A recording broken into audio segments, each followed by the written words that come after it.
Good evening. By any standard, the new test for Down syndrome is a medical advance. It's a simple blood test taken around the 10th week of pregnancy that's both accurate and reliable, so much better than the old procedures, which were either fallible or so invasive as to carry a small but significant risk of destroying the fetus they were testing.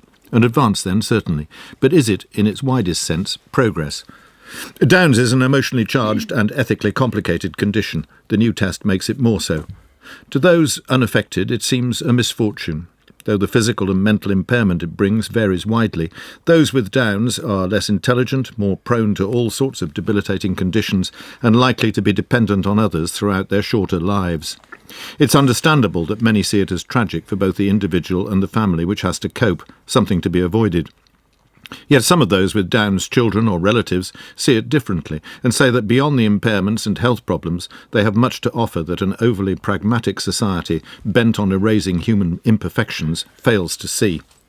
Nonetheless, most women who find their unborn child is suffering from Down's have it aborted. The easier, earlier, more reliable diagnosis reinforces that trend. Indeed, some countries where the test is already in operation have an explicit policy of eradicating Down's altogether. It's a question that goes to the heart of what it is to be human, whether there is a dividing line between the alleviation of suffering and an impossible, ethically questionable pursuit of perfection. Questions, too, about intervention and acceptance, love and responsibility. Would the world be better off without Downs? Our moral maze tonight. Our panel, the Anglican priest and polemicist Giles Fraser, Claire Fox from the Institute of Ideas, Melanie Phillips, social commentator for The Times, and Anne McElvoy, senior editor on The Economist. Melanie Phillips, progress? Would the eradication of Downs be a welcome consequence of it? I find this a really agonising dilemma to contemplate. On the one hand, I think it's imperative to alleviate suffering, and in my view, there is no doubt that Downs can produce great suffering, as well as giving a lot of parents of Downs children a great deal of joy. But I think my bottom line is that removing the imperfect from society does compromise our essential humanity, and that's my problem with this idea that it is better for Downs to be eradicated completely. Claire Fox.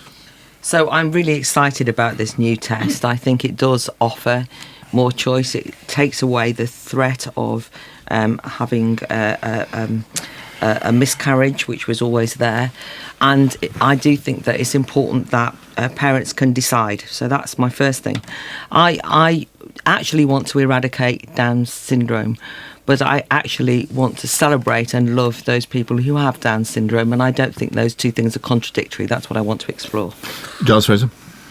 Eugenics has always been a really dodgy business. Look, Down syndrome is not a disease, it's a certain sort of person, yes, to be loved and valued and cared for.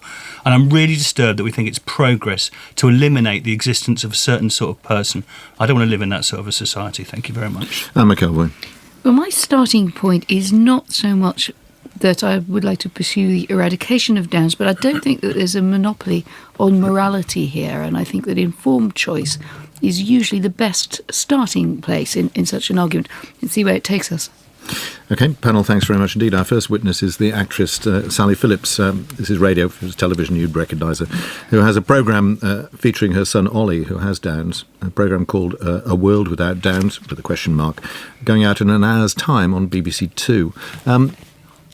Ollie's very special to you, obviously. You're chary of the word disability. You tend to use the word difference. But if you could remove, if it was possible to remove that extra chromosome which causes the condition, make Ollie a, quote, normal, unquote, child, would you? That's a really interesting question. You're kind of asking me if I prefer my child orange. You're asking me if I... Because the chromosome, the 3 copies of chromosome 21 are in every single cell of his body, so you're actually asking if I would like a different child. But I'm sure you've done the research and you know that there is, in fact, at the moment, research into silencing the 3rd copy of chromosome 21. So this was really interesting. I went to meet... this is all complicated and scientific. I'm asking you the moral question. If you could remove what many people see as a disability... You wouldn't swap Ollie, but if you could give Ollie better chances, perhaps. Well, I think there's 2 different things. So Down syndrome is not a disease, it's a type of person. So this is somebody whose makeup is different. So it's like, it's like being a particular mesomorph or whatever. It's that kind of thing. Yeah. Somebody that's his genetic makeup. So I don't want to change him. Okay, there let are me stop you there. associated. Yeah, go on. There are associated. Okay, yes, go. Yeah, go on. Anne McElvoy. Sorry, we can really develop that idea. Saw the gap and leapt into it there. So the desire to see people with Downs treated better and to be appreciated and loved, it shines through from your film. What I wondered was why you felt that pursuing that was best done by opposing a kind of a view that it's all about numbers, and therefore if anybody wants to constrain the numbers of people who are born with Downs, that was, to your mind, a bad thing. Was I reading that correctly? That wasn't the intention, but it may be the effect, so apologies if it is. It just seemed that the advent of NIPT seemed a really good moment. That's the test. Yes, the new test. Seemed a really good moment to think about where we've come from as a society, where we are now and where we're headed. Because this is a test that reduces the possibility for false negatives. So it does actually slightly change the status of people with Down syndrome within society. So they all now will have to be chosen. Right, I'm going to come on to the test in just a second, but just that point, it's a sort of, philosophical terms, utilitarian idea, isn't it? That you can measure it in numbers. And there seemed to be something that you were saying that if you tried by screening, by whatever means, but in here by screening and by abortion, not to put too fine a point on it, to reduce the numbers, then that would have some all-round bad effect for people with Downs. Is that moral reasoning very sound? I'm not a philosopher, but I can tell you that of the money that the government spends on Down syndrome research, a majority goes into finding prenatal screens, which doesn't benefit the Down syndrome community at all. So the majority of money that's gone into medical research for Down syndrome is spent on the prenatal screen. And the prenatal screen, the technology is fantastically exciting. People with Downs equals... Yes. What in moral terms? What it does, as far as I understand it, it means that there will be more people who have terminated for Downs than people living with Down syndrome.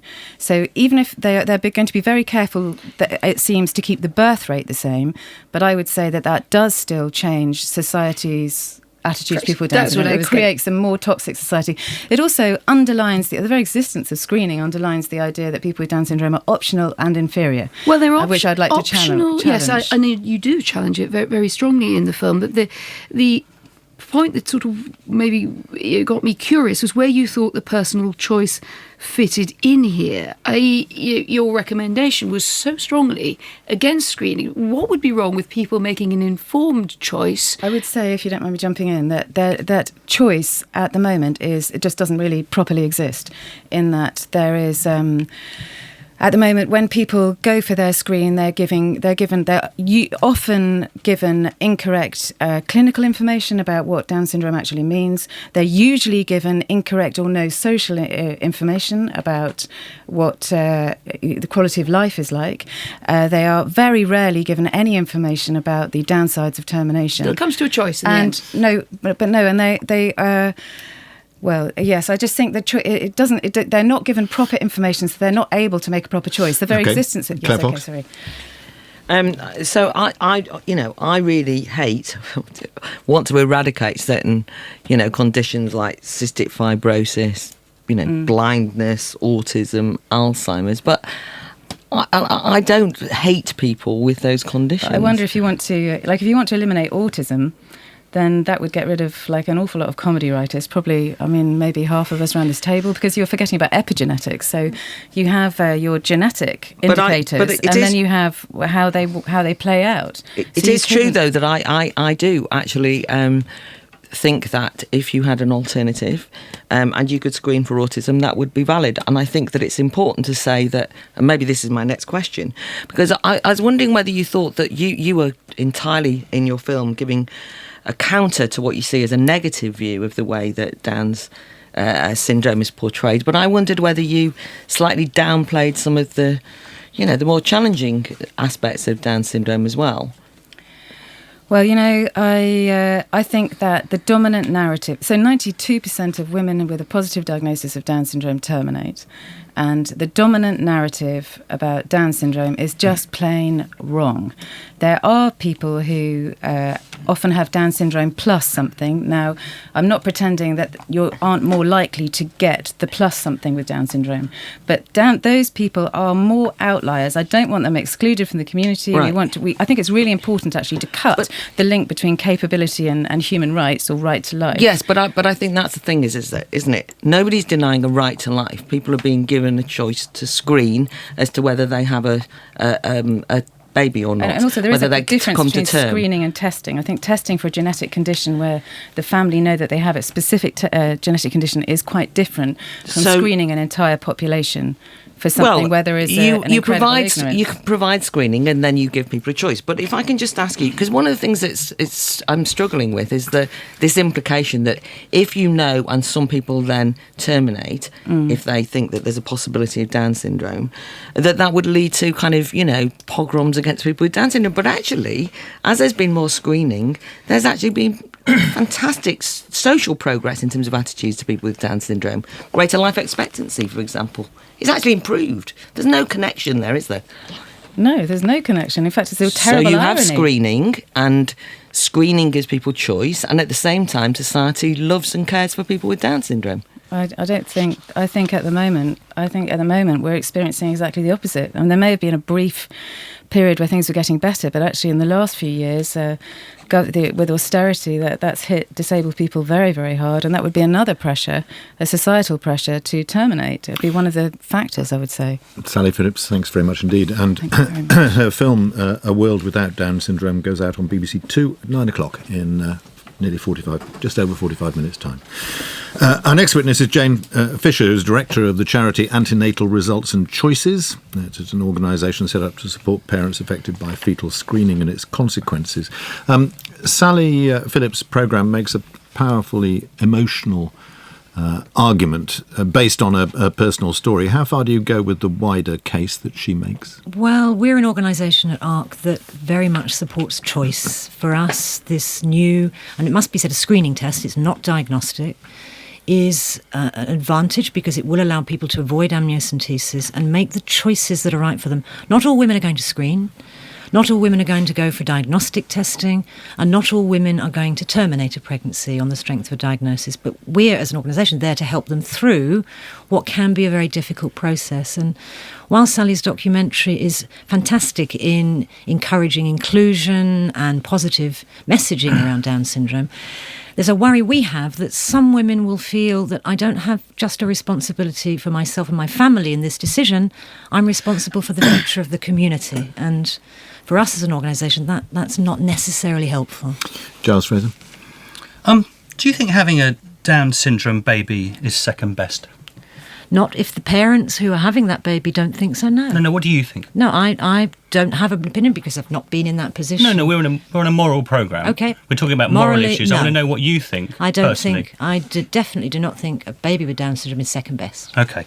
So your organisation used to be called Support Around Termination for Abnormality. Correct. What's abnormality? What constitutes abnormality? Well, it's a difficult word, but it's something that's picked up during the pregnancy. This is for our charity, that means that parents then are offered the possibility of ending the pregnancy, because one of the challenges of I want to do the abnormality, not the choice bit. I understand about the choice bit. I want to know about the difference between normal and abnormal in your mindset. In my mindset, abnormal means there is potential disability, or there's the possibility that the baby will not survive beyond the pregnancy.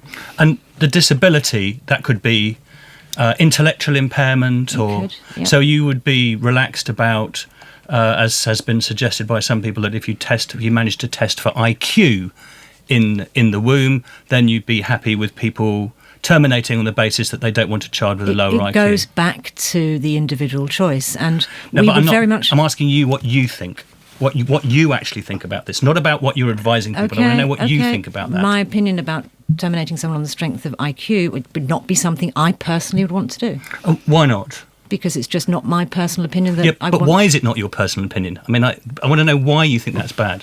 why because I think IQ is a weird thing, because I don't think it necessarily tells you much about a person. So for me personally, I wouldn't choose to terminate the pregnancy. But this isn't about me in terms of the morals. You think there's a moral decision? You think there's a moral, when you're talking about that just for you? It's my decision to continue a pregnancy or not, and this is what it's all about. Sure, and I'm asking you about your conscience. Yeah. I'm not asking you about your advice. Yeah. So your conscience in this particular instance, when talking about terminating someone with a lower than average IQ, would be that you think morally that would be problematic. For me, potentially, yes. I can't be absolutely sure because I'm not in that position. That's the other really important issue here. Until you're actually confronting the complexity of these issues, it's easy to have absolute So you ideas wouldn't in the know in abstract. advance what you'd think about if I you were might have an pregnant. Well, hang on, let me idea. finish the question. If you, for instance, got pregnant and you had a girl, then you wouldn't know whether you'd want to abort on the basis of that being female. So you're asking me whether I would personally want to abort? You, I'm talking about you, baby? yeah. Yeah, I wouldn't. No, I know pretty sure that I wouldn't want to do that. Melanie Phillips? You talk about giving women choice in terms of terminating a Down's pregnancy. Do you tell such women of the good things about Down's children, that so many are can be very high-functioning individuals, that they can have happy and productive lives? Do you tell your people that? We talk about that, but we take what we talk about at ARC very much from where the parents are coming from. So we check that they have gathered the information they want. So we make sure that they've not just necessarily got the medical information, but they've been to the Down Syndrome Association and have a sense of what it can mean. But you do tell them about the upside as well as the downside? We talk about all of it, yeah. Okay. Now, when you're counselling these individuals, in terms of the choices that are made, in your personal view, whose interests matter more, the parents of the potential Down's child or the child, him or herself? The parents, most definitely. Where does the child's interest come in all this? Well, it doesn't, because this is the pregnancy, and the autonomy is with the woman who is carrying this baby, and she must be the one that makes the decision. So the unborn child has no interest that has to be safeguarded. The interest lies with the mother in this instance, that has an inherent... We're dealing with wanted pregnancies, so she already has that child's interests at heart when she's making these decisions, and that's one of the tensions morally for women all with their conscience. The here and now baby she's carrying and really wants to protect and nurture, and the implications of the findings that have been found, what that might mean to her in the future. Isn't that an incredibly selfish and indeed amoral position that... Okay, one can see that, the mother has an interest in this, as does the father, but the child's interests are nowhere? Well, is that because it's a Down's child? No, it's not because it's a Down's child. It's because we believe at ARC very strongly in parental choice and their autonomy in making this decision. What about... if we look at it from the other end of the telescope, there are many, if not most, Down's people and other people with similar disabilities who, when asked, do you think it would have been better had you not been born, will say they are absolutely horrified at the question because they live lives that are happy and productive. It's a bizarre Aren't you question. in the business of preventing those people from having the chance of a happy and productive Absolutely not. life? I think we can have two things. We can have an inclusive society, which we have, interestingly, over time. In the last 20 years, as screening has increased, so I'd like to think has inclusivity. They're not mutually exclusive. We can have people offered choice and make sure we look after and cherish those living with disability in our community. That sounds very fine, but if you were to visit, for example, the mother who had just given birth to a Down's child in hospital, would you rejoice with that mother, or would you console her as if she had been bereaved? I certainly wouldn't speak to her as if she'd been bereaved. Again, I would take it from her, how she was feeling, and support her in whatever she was feeling, because she may have But would have you ambivalent yourself feelings. rejoice at the birth of this baby? I'd be with her. I'd be on her side and rejoicing if she wanted to, and being perhaps quite shocked if she wasn't so happy about it. So it's very much about the parents for us and for me. Jane Fisher, thank you very much Thank you. indeed. Our next witness is, Simone Aspis, who's a disabled activist, founder of the training and consultancy organisation called Changing Perspectives. Simone Aspis, you're pretty hard line on all this, aren't you? Disability to you is just a kind of societal construct. And I understand you wouldn't have prenatal testing for anything. Is that right? We wouldn't have prenatal testing in order to eliminate disabled people. No, quite clear, but we've got to be looking at what's the intention of testing. If the intention of testing is to eliminate disabled people, we'll be totally and utterly against that. Thank you. Claire Fox? Well, it's actually to terminate and eradicate a fetus, which is not interchangeable with a person. But if I could just ask you, I mean, I'm kind of with you in the sense that I don't like the kind of over medicalisation of lots of things. But I do think that in relation to medicalisation, that impairments and disabilities are the appropriate place for medical intervention. Well, we would say that for a lot of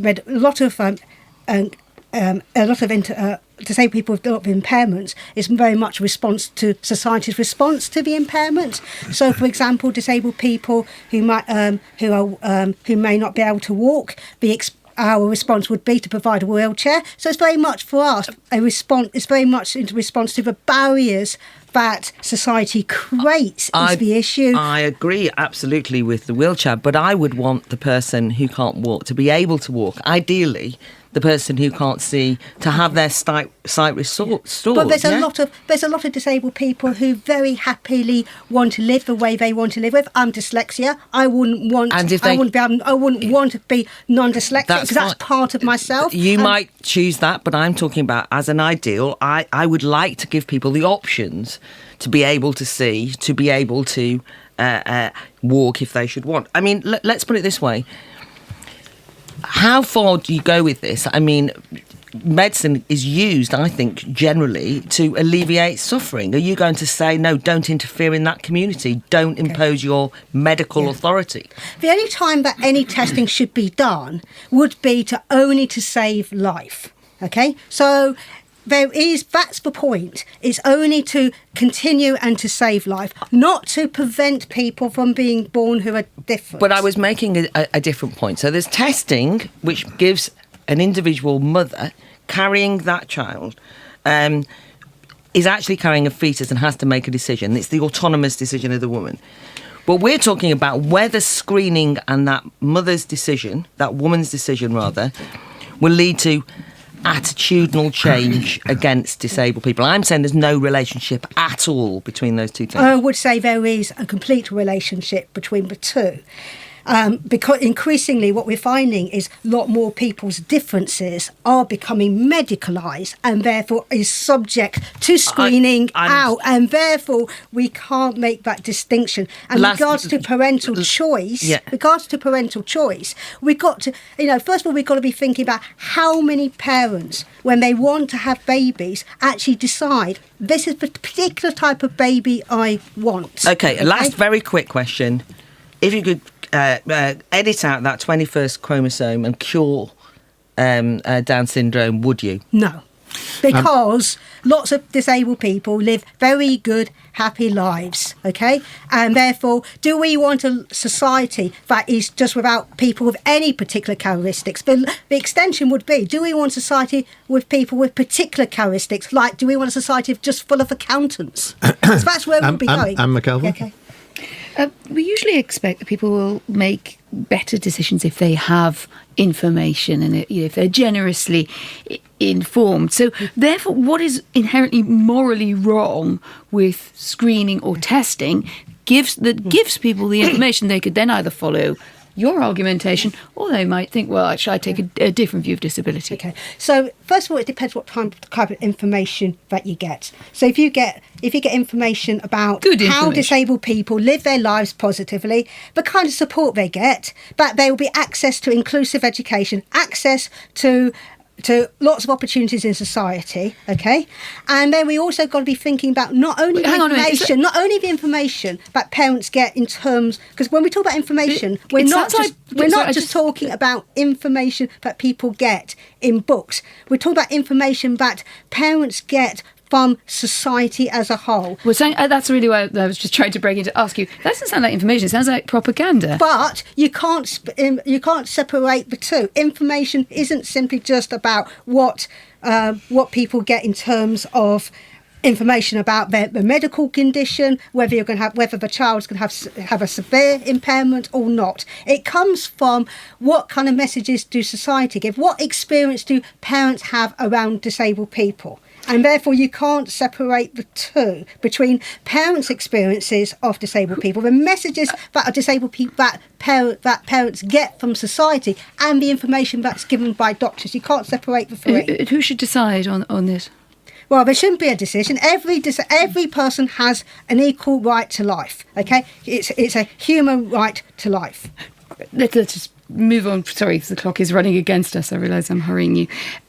There is a view that we should try to, this goes through a lot of Christian thought, other religions too, and often into humanitarianism. We should reduce the burden of suffering in society or the exposure to it. Not because we may decide for ourselves, we're prepared to do things, but that we, where possible, should reduce it for others and future generations. Some people would call that progress. Isn't there inherently then a tension between saying, I think we should have maximum diversity types of people, not ever call it disability, and that desire to reduce suffering? Okay, so it depends what we mean by suffering, of course. Disabled people don't suffer from having an impairment. They suffer from the discrimination, the oppression that disabled people face from society as a whole. They never suffer from having an impairment in itself, ever. In response to how other people treat them, yes. It's quite clear that you can't separate from how society treat disabled people. Simone Aspis, thank you very much indeed. Our last witness is Professor Dominic Wilkinson, who's Professor of Medical Ethics at Oxford University and a consultant neonatologist, and he's on the line from Oxford now. Professor Wilkinson, the standard ethical position, we've heard it over and over again already on the programme, on this rests on the concept of personal choice. But taking it just beyond that for a moment, would the world be better without Downs? Well, the first thing to say is that prenatal tests and the new non-invasive prenatal test are not aimed to create a world without Down syndrome. The second thing to say is that the new non-invasive prenatal test won't create a world without Down syndrome. Many women choose not to have the testing. A significant proportion of those who have the testing will continue a pregnancy. And third, if we, rather than talking about hypotheticals, let's change the situation to a disability where we have a chance to eradicate it, a physical disability that causes suffering, premature death. It's called polio. None of us around this table, I think, would be debating whether or not it would be a good thing if we no longer had polio in the world.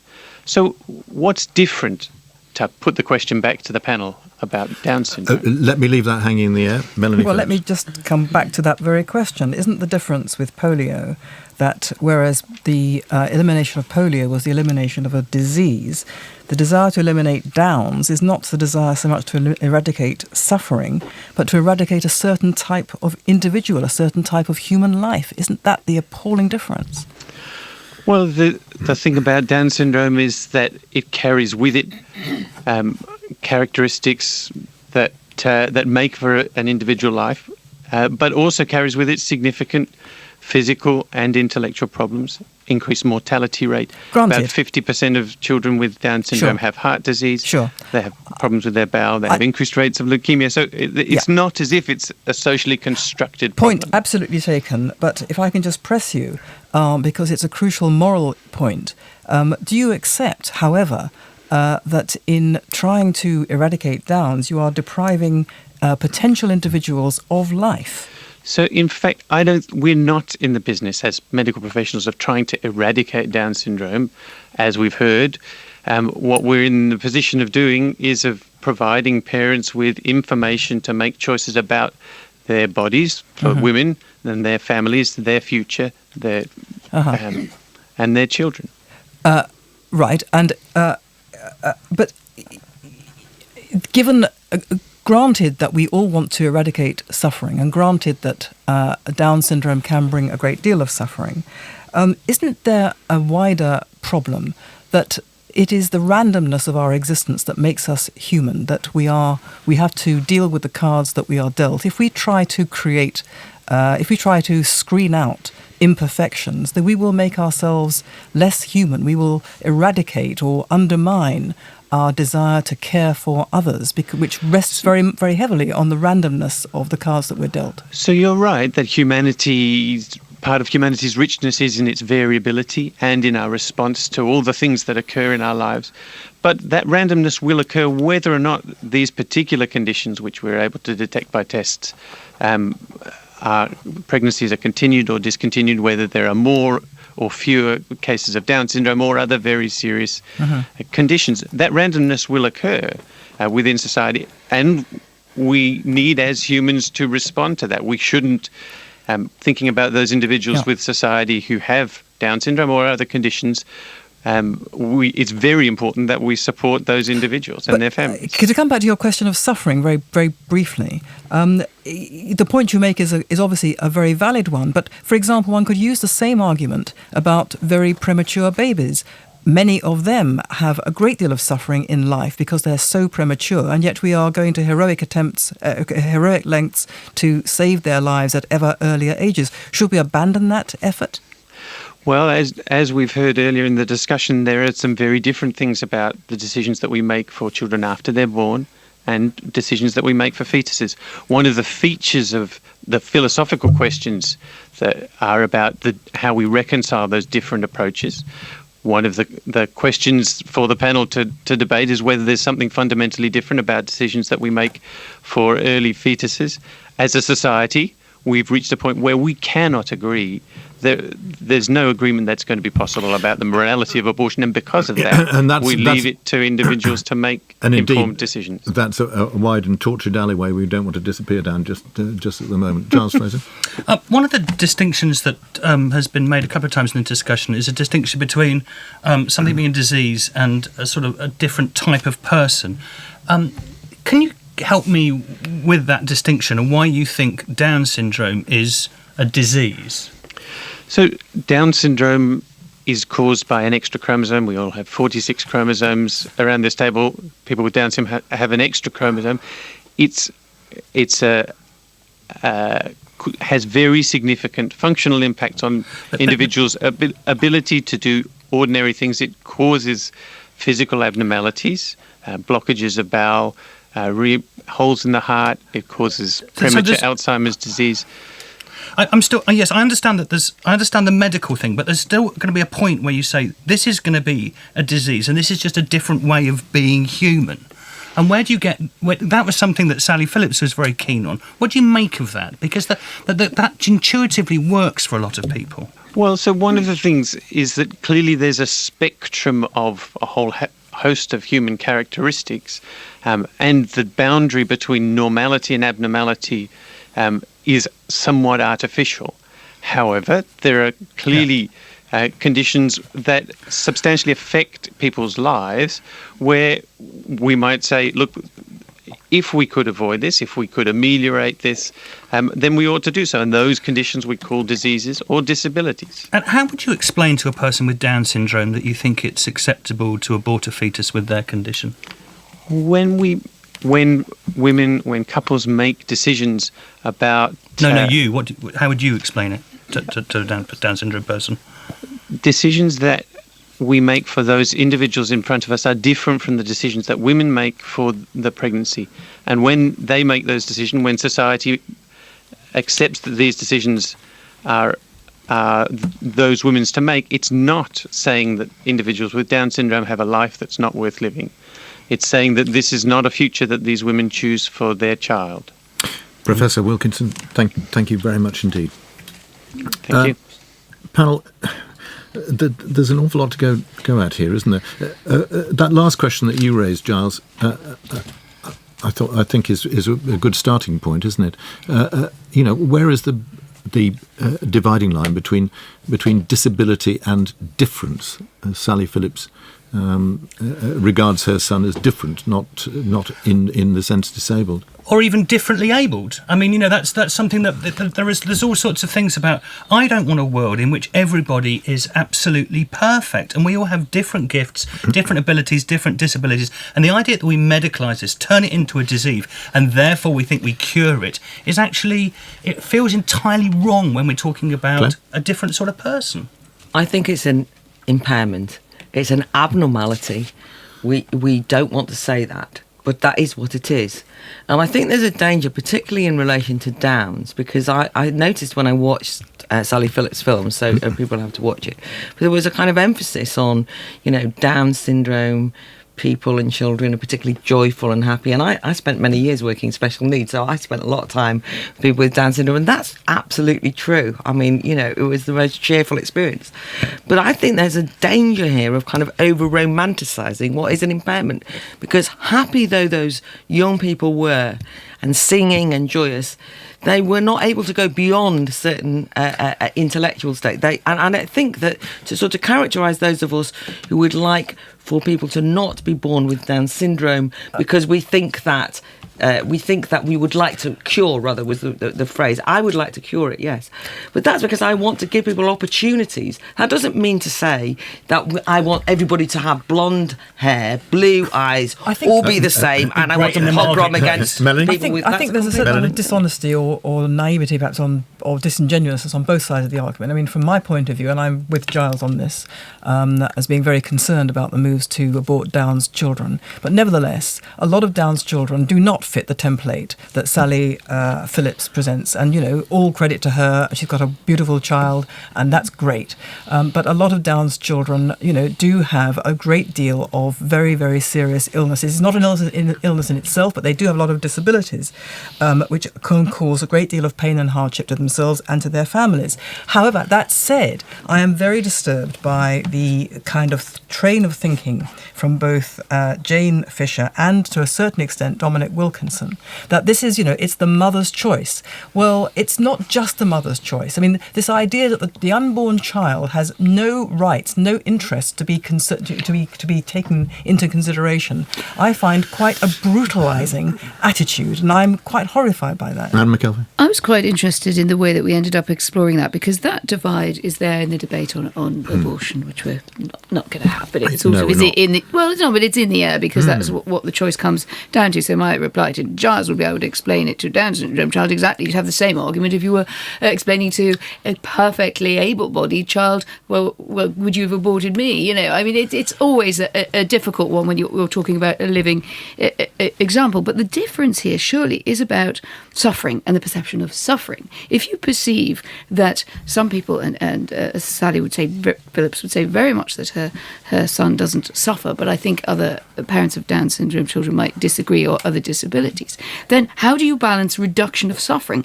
against this argument that we heard from Simone Aspes about diversity? There is an uncomfortable trade-off here, that you're going to have one more than the other. And both have moral weight. Simone Aspes maintained that disabled people of all kinds don't suffer from their impairment. They only suffer a bold claim. I thought they only suffer from the prejudice of the rest of us. If you want to reduce suffering in the world, just don't have any kids. I mean, Philip Larkin was quite right about that. That's the way to reduce all the suffering in the world. I mean, that's nonsense. I mean, of course, all children come with all sorts of things that they can be extraordinary. But there are different categories, right? And there are degrees of suffering, and that matters. But there are lots and lots of physical conditions which cause a great deal of suffering. Yes. And the idea that one should therefore systematically eradicate all of that means that one is eradicating. You're not systematically doing anything. You're offering a choice. Yes, but I think. One at a time, please, Giles. This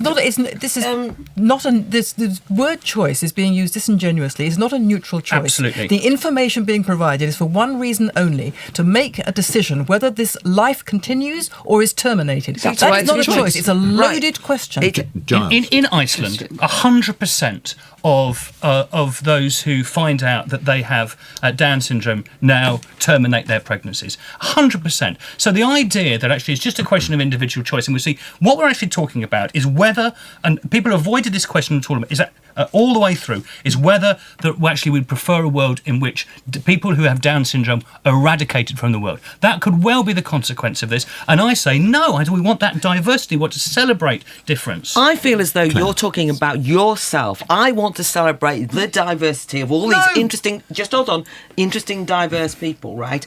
Yes, I think that Alzheimer's brings a great deal of diversity. Let's have a bit of cerebral palsy while we're at it. Everyone can be different. That's ridiculous, Claire. I am suggesting to you that those people who are arguing for screening so that people can decide whether they continue with their pregnancy or not, are not trying to eradicate all different from the world. I also think that those medical practitioners and doctors and scientists who are trying to find cures to the disabilities that society faces and individuals faces are heroic. And the idea that they're kind of going against the identity politics of the new disabled activist community and their advocates, I think is politically vile and immoral. And Sally Phillips wanted to, as she put it, cut the link between capability or potential capability and the right to life. Do you think? Do you think that was a false dichotomy? Yes, I thought that was a false dichotomy. It was a powerfully made argument, I should say, in fairness to Sally Phillips. It was a powerfully made case. Which is a kind way of saying you disagreed with it. Yes, thought it was an emotional case rather than a rational one.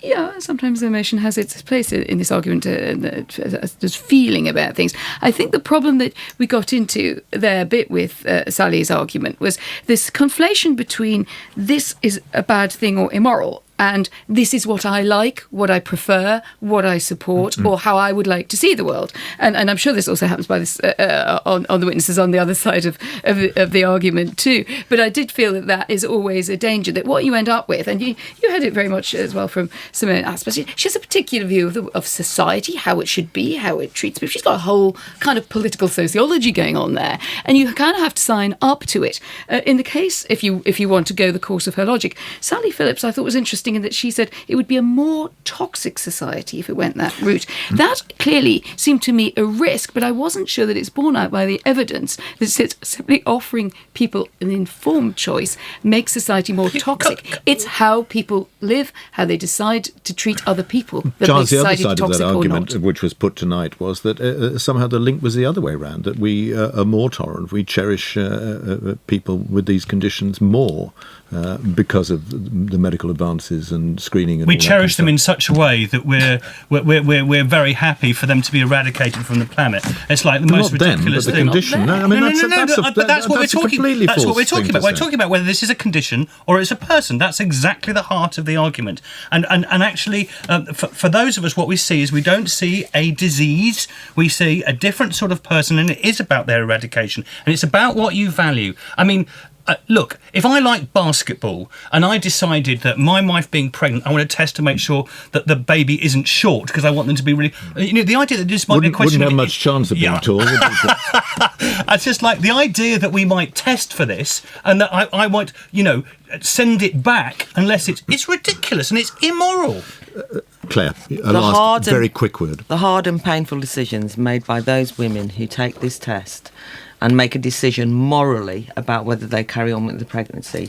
The idea that this is kind of some shopper taking back a faulty product is really insulting to the autonomy of those women. OK, that's it for this week. From our panel, Melanie Phillips and Michael Buerk, Claire Fox and Giles Fraser, and from me. Until the same time next week, good night.